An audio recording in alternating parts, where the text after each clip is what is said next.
She stood barefoot at traffic signals, her tiny hands clutching wilted flowers, ignored by most and pitied by few.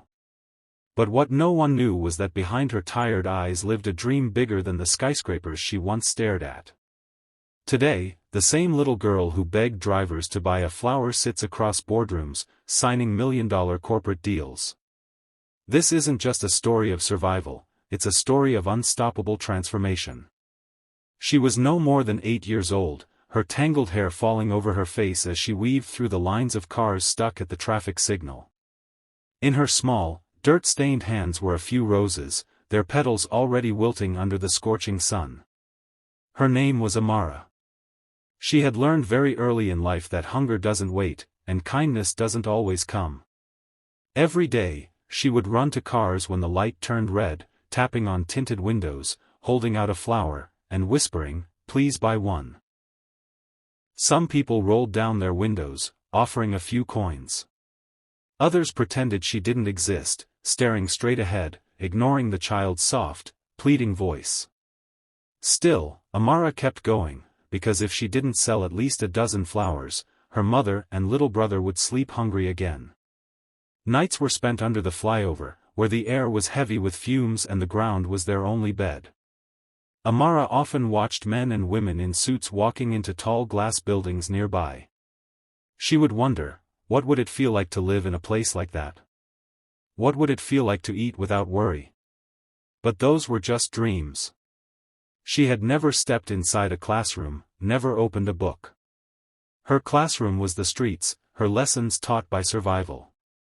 On one particular evening, as she offered a rose to a tired businessman, he shooed her away without even looking at her. She walked back slowly, tears burning her eyes.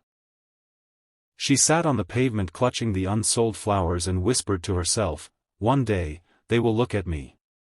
One day, I will not be invisible." Amara's life continued in the same rhythm: traffic signals, flowers, coins, and long hungry nights.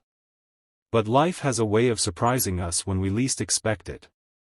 One afternoon, while the sun blazed mercilessly overhead, Amara approached a car where a woman sat waiting for the signal to turn green. Unlike most, the woman rolled down her window and looked directly into Amara's eyes. There was no pity, only warmth. She asked, "What's your name?" The little girl hesitated, clutching the flowers tightly, unsure if she should answer. Finally, she whispered, "Amara." The woman smiled and bought all the flowers Amara carried. But instead of rushing her away, she asked, "Do you go to school?" Amara shook her head, lowering her gaze. That moment was small, but it was the beginning of something extraordinary. The woman, whose name was Sophia, was a social worker and entrepreneur. Something about Amara's determination, her quiet dignity even in rags, struck Sophia deeply. She couldn't just drive away. Over the next few weeks, Sophia returned to the same traffic signal, looking for Amara. When she found her again, she promised to help her. "If you want to study, I will put you in school." Amara's eyes widened. It felt impossible. But Sophia kept her word. She admitted Amara into a local school, providing her books, uniforms, and meals. The first day Amara walked into that classroom, she felt both fear and excitement. She was older than many of the children, and she didn't even know how to hold a pencil properly. Some laughed at her, some whispered. But Amara didn't care. She worked harder than anyone else, staying up late into the night under a dim street lamp, practicing her letters and numbers. Slowly, she caught up. Sophia became more than a benefactor. She became a mentor, guiding her through every challenge. And for the first time in her life, Amara began to believe the impossible dream, that she could change her story. Years passed. Amara no longer roamed the streets selling flowers. Instead, she walked into classrooms with her books clutched tightly, her head held high. She devoured every subject she studied, especially business and economics. The hunger that once came from empty stomachs now burned in her as ambition. She wanted to do more than just escape poverty, she wanted to build something that would change lives. After finishing school with top grades, Amara won a scholarship to a prestigious university.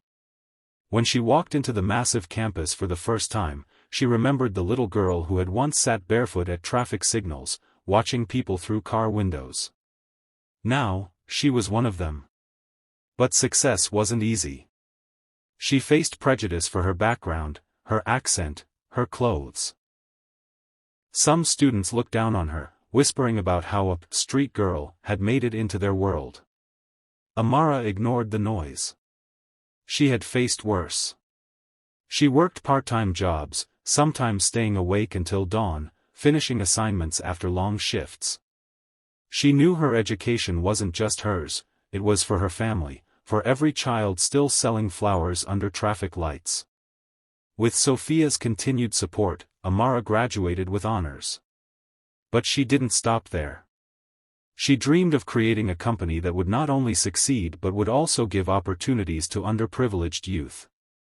Armed with determination, a brilliant business idea, and relentless drive, she pitched her startup to investors.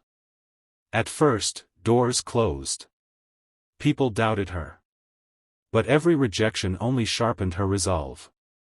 Finally, one investor saw her vision. With that small seed of funding, Amara built her company brick by brick, heart by heart. Her company grew rapidly, focusing on sustainable products and social impact. Soon, the girl who once begged strangers to buy a flower was being invited onto stages to share her journey. She wasn't just surviving anymore, she was shining. Today, Amara sits in a high-rise office with glass walls that overlook the city. The same city where she once slept on sidewalks now looks up to her as a leader, an inspiration. She signs corporate deals worth millions, leading negotiations with the same confidence she once used to sell a flower. But power and success never made her forget her past. Every time she signs a contract, she remembers the little girl at the traffic signal whispering, "Please buy one." Amara built not only a company but also a foundation that funds education for children who come from streets like hers. She set up schools under flyovers, where children who once begged now hold pencils and books. At her foundation's annual event, she often tells her story, and every time she looks at the faces of children staring at her with wide, hopeful eyes, she knows she has become what she once dreamed of. Her company became a global name, known for merging profit with purpose. She shook hands with CEOs, government leaders, and investors, but the most important handshake of her life was the one she shared with Sophia years ago, the woman who saw her when the world ignored her. Amara's journey is more than just rags to riches, it is proof that one act of kindness can ripple across lifetimes. From selling flowers at traffic signals to signing corporate deals in boardrooms, she turned her pain into power, her hunger into ambition, and her invisibility into influence. And as she sits at her desk, pen in hand, ready to sign yet another corporate deal, she whispers to herself the same words she did as a little girl on the pavement, "One day, they will look at me. Now, the whole world does." If this story touched your heart, share it with someone who needs hope today. Because sometimes, a single act of kindness can change an entire life. Subscribe to Kindness Vibes and be part of spreading light in a world that needs it.